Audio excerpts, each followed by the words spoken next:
Hey there. Do you find it difficult to connect to people or develop that instant rapport with them when you meet them for the first time at workplace? You do.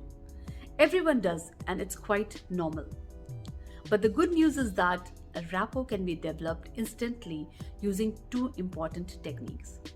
But before we head to understand these two important techniques, let's understand what is rapport building all about. Well, rapport building is the state of understanding between you and that person, which allows both of you to connect to each other. And with this instant rapport building, what happens is that you trust, you like, and you understand that person truly. You want to communicate with each other freely. Rarely it happens that you develop an instant connection with people and you develop that instant rapport as if you have been knowing that person for quite some time, though you actually meet for the first time. But at a workplace where you are supposed to work with different mindset people from different educational backgrounds and different experiences, you naturally don't connect with people immediately. So what do you do when you have to develop that connection because you are working at the same workplace? Here, the science of rapport building comes in place. So this rapport building is about two important techniques: matching and mirroring. These two techniques, matching and mirroring, are all about body postures and body movements, eye movements, tone of voice. So number one, matching is all about how well you match with that person's body postures. For example, if the person is standing with open arms, you stand with open arms. If the person is standing crossed arms, you will stand crossed arms. So that is basically matching the body posture of the person. And mirroring is all about when you try to mirror that person's body language. For example, if he turns towards his left, you turn towards the right. So you are actually mirroring that person.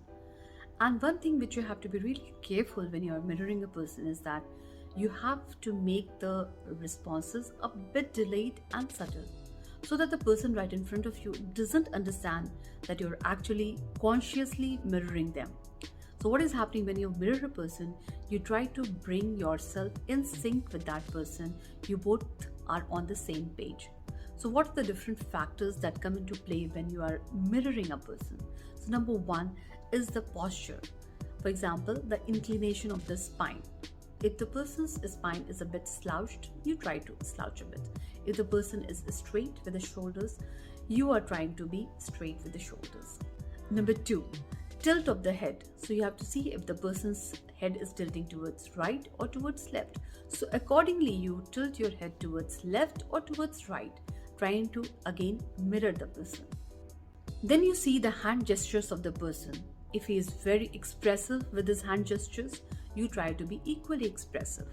Then you try to match the facial gestures of the person. For example, his eyes, if they are squinted or a bit or wide open. So accordingly, you will mirror those eyes.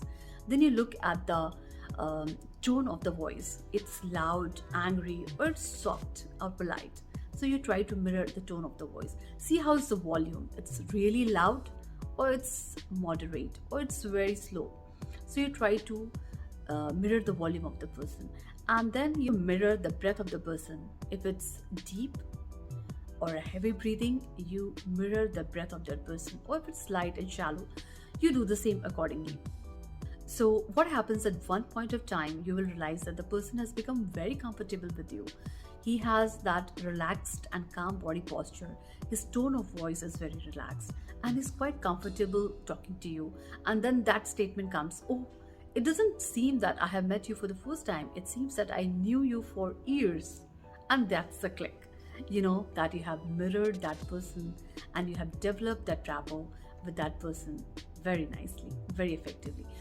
And now at this point of time, you will realize that how the other person is unconsciously copying your body language.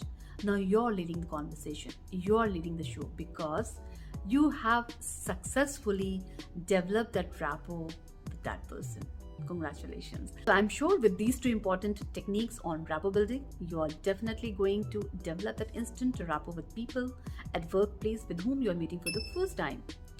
So just don't be hesitant anymore. Apply these two techniques and I'm sure you're going to excel in creating more meaningful connections with people. All the best to you. Enjoy.